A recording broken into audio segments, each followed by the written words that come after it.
लड़के की इज्जत शीशे सी नाजुक क्यों। अंतिम भाग। अभी तक आपने जाना विधि की सगाई मोहित से हो जाती है। विधि और मोहित की अब आपस में रोज बात होती है और मोहित जल्द से जल्द विधि को अपनी दुल्हन बना लेना चाहता है।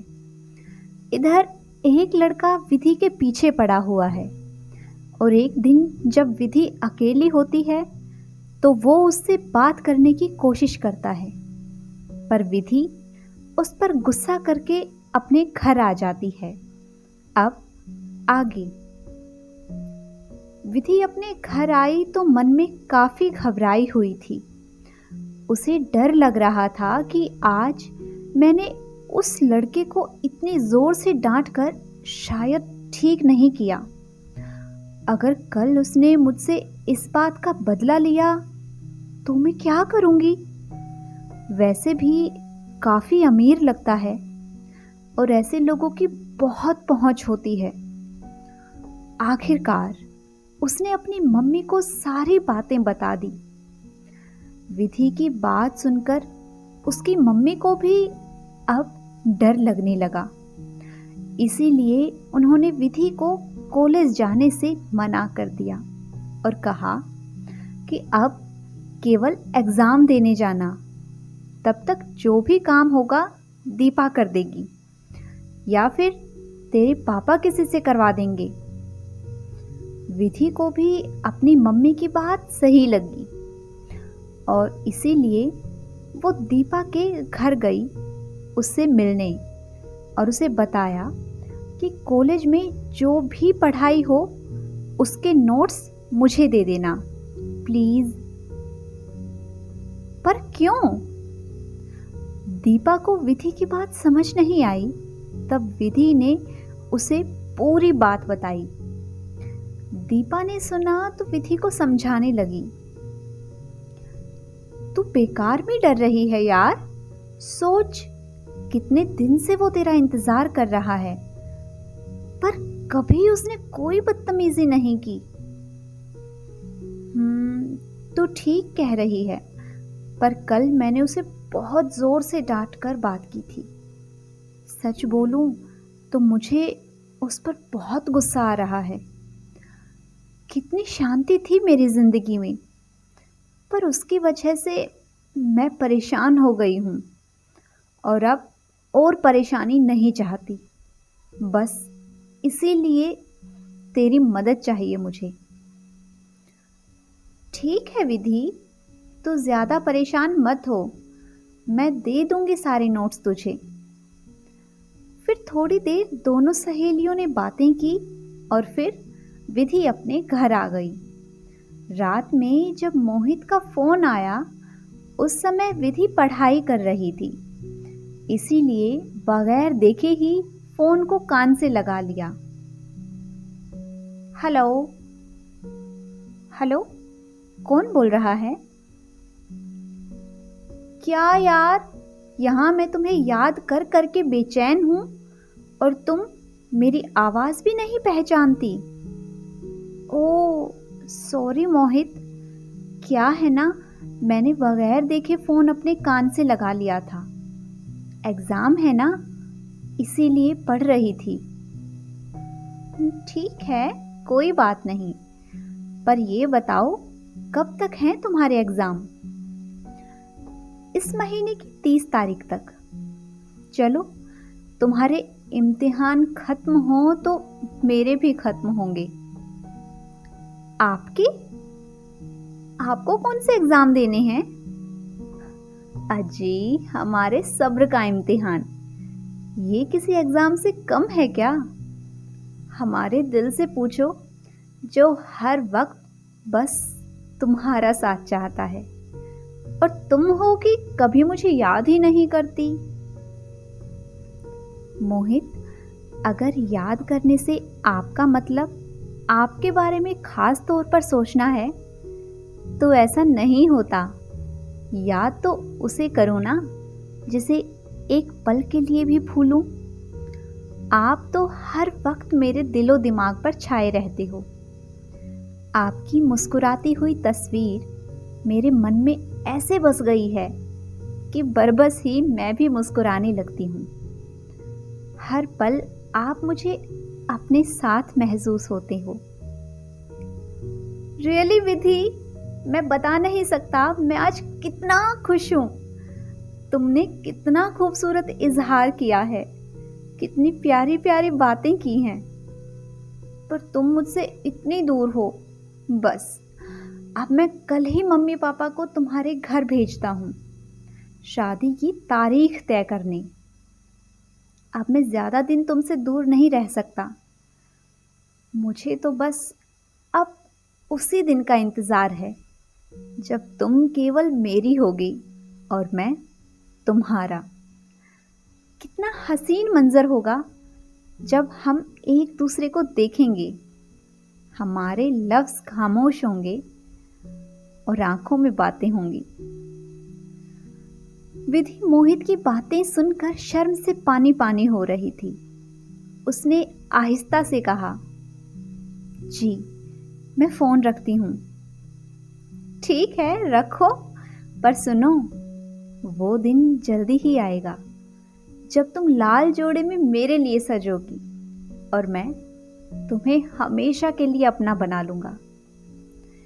मोहित बोल रहा था और विधि ने फोन रख दिया, फिर मुस्कुराने लगी। अपने तय समय पर विधि के एग्जाम शुरू हुए और जब वो पेपर देकर बाहर निकली तो वो अजनबी नौजवान कहीं नजर नहीं आया। यह देखकर विधि ने राहत भरी सांस ली कि चलो मुसीबत से पीछा छूटा। बड़े आराम से विधि ने सारे पेपर दिए और आज आखिरी पेपर था, वो भी खत्म हो गया था। विधि और दीपा दोनों खुशी खुशी पेपर देकर बाहर निकली कि दीपा ने विधि को इशारा किया, विधि देख, आ गया तेरा आशिक। विधि ने देखा तो थोड़ी घबरा गई, पर दीपा ने उसे रिलैक्स किया। क्या तू भी? अरे आज तो हमारे एग्जाम खत्म हो गए हैं और कल से हमें कॉलेज भी आने की जरूरत नहीं, तो अब क्यों डर रही है तू? ओए चल ना, आज तो फिल्म देखने चलते हैं। अरे नहीं दीपा, मैं घर जाऊंगी। अरे यार तू भी ना, आज तो एक ही पेपर था तो हमारे पास बहुत समय है। फिर सोच, तेरी शादी हो जाएगी तो हम दोनों फिर पता नहीं कब मिलेंगे। विधि को दीपा की बात सही लगी तो उसने कहा, ठीक है चलते हैं। तब दीपा ने कहा, अगर हम बस से गए तो हमारी फिल्म छूट जाएगी। चल आज तेरे आशिक की हेल्प लेते हैं, वो बेचारा भी खुश हो जाएगा। कितने दिन से तेरी एक नज़र के लिए बेताब हुए जा रहा है। विधि ने पहले तो मना किया, पर जब दीपा ने समझाया कि किसी को कुछ पता नहीं चलेगा और फिर कल से हमें कॉलेज भी नहीं आना है, तो तेरा आशिक भी तुझे कहाँ ढूंढेगा। फिर दीपा विधि का हाथ पकड़कर उसे अजनबी लड़के की गाड़ी के पास ले गई और बोली, सुनिए मिस्टर, क्या आप मेरी सहेली का इंतजार कर रहे हैं? नौजवान ने दीपा की बात सुनी तो अचकचा गया, जैसे उसे अपने कानों पर यकीन ही नहीं हो रहा हो। फिर भी जल्दी से बोला, जी। तो क्या आप हमें पिक्चर पैलेस तक ड्रॉप कर सकते हैं? जी क्यों नहीं, जरूर। लड़के ने आगे बढ़कर गाड़ी का दरवाजा खोला और दीपा पीछे बैठ गई। जब विधि भी पीछे बैठने लगी तो उस लड़के ने टोका, आप आगे बैठ जाइए, नहीं तो मैं ड्राइवर लगूंगा आप दोनों का। तब दीपा ने कहा, हाँ विधि बैठ जाना, ठीक ही तो कह रहा है। फिर विधि उस लड़के के साथ आगे बैठ गई, पर पता नहीं क्यों आज उस लड़के के होठों पर मुस्कुराहट नहीं थी। उसका चेहरा उदास हो गया था। तभी उस लड़के का फोन बजा। हेलो। हाँ यार बोल। अरे यार, मुझे अपने लिए शेरवानी सिलेक्ट करनी थी, मेरे साथ चलना। या श्योर, मैं अभी पिक्चर पैलेस तक जा रहा हूँ, तू भी वहीं पर आ जा, फिर साथ ही चलेंगे। ओके, मैं वहीं पहुंचकर तेरा इंतज़ार करूँगा। Okay bye. थोड़ी देर बाद पिक्चर पैलेस आ गया। पहले कार से दीपा उतरी, फिर उस अजनबी लड़के ने विधि की तरफ का गेट खोलकर उसे उतारने में मदद की। उतरते समय विधि का दुपट्टा सीट में फंस गया, जिसे छुड़ाने में उस लड़के ने मदद की। यह सब वहीं खड़े मोहित ने देख लिया। विधि कार से उतरी तो सामने ही मोहित खड़ा था। जैसे ही वो मोहित को सब बताने के लिए आगे बढ़ी, पर वो विधि को इग्नोर करके आगे बढ़ गया। और वो अजनबी, जो अब तक आप समझ गए होंगे, आकाश है। उसने अपनी जेब से 500 रुपये निकाले और विधि को देते हुए कहा, आप मेरे साथ आई हैं, तो आपको फिल्म दिखाने का फर्ज मेरा है। वैसे मैं आपके साथ फिल्म ज़रूर देखता, पर मेरे दोस्त को अभी मेरी ज़रूरत है। आप पैसे रखिए, मैं चलता हूँ। विधि के हाथ से नोट ज़मीन पर गिर पड़ा। वो इस हालत में थी कि काश अभी ज़मीन फट जाए और वो उसमें समा जाए। दीपा उसे लेकर घर आ गई थी। पूरा 1 हफ्ता हो गया था इस बात को, और जाने कितनी बार विधि ने मोहित को फोन किया, पर मोहित उसका कॉल उठा ही नहीं रहा था। आखिरकार उसके पापा ने मोहित के पापा को फोन किया, और जब उनकी बात हुई तो विधि के पापा सन्न रह गए। मोहित के पापा ने बताया, भाई साहब, आपकी बेटी के लक्षण अच्छे नहीं, और हम आंखों देखी मक्खी नहीं निगल सकते। इस घटना के बाद विधि गुमसुम सी हो गई थी। वो एकदम चुप रहने लगी थी। इसीलिए कहा गया है, बेवकूफ दोस्त से दुश्मन भला।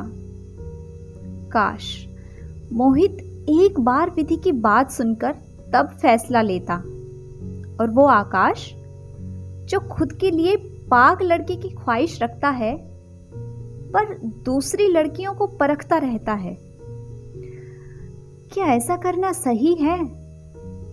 पर अफसोस, अधिकांश ऐसा ही देखने को मिलता है। जैसे ये लोग इंतजार ही करते हैं कि कब किसी लड़की पर तोहमत लगाई जाए और लोगों को बातें बनाने का मौका मिल जाए।